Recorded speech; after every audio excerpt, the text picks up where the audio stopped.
Le 19 août marque la journée mondiale de l'aide humanitaire. Dans l'actuel contexte de crise internationale, c'est le secrétaire général de l'ONU, Antonio Guterres en personne, qui est monté au créneau pour un plaidoyer aux travailleurs humanitaires. Les travailleurs humanitaires sont la dernière bouée de sauvetage pour plus de 300 millions de personnes prises dans un conflit ou dans une catastrophe. Pourtant, le financement de cette bouée de sauvetage tarit et ceux qui fournissent l'aide humanitaire sont de plus en plus attaqués.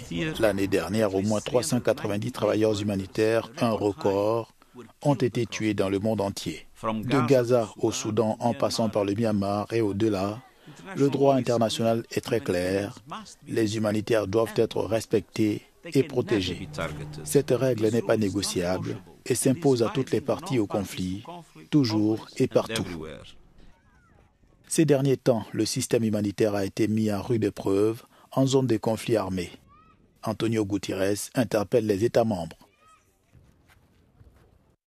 Les gouvernements se sont engagés à agir et le Conseil de sécurité a tracé la voie à suivre pour protéger les humanitaires et leur travail de sauvetage.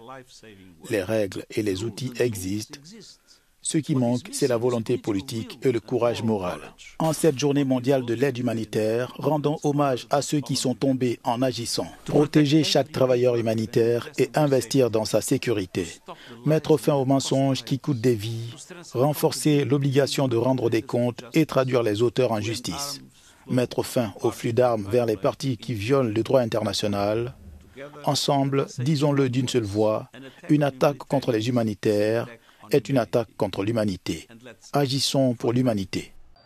En plus des travailleurs humanitaires tués en 2024 dans l'exercice de leurs fonctions ou à domicile, des centaines d'autres ont été blessés, kidnappés ou détenus, et l'ONU craint pire pour 2025.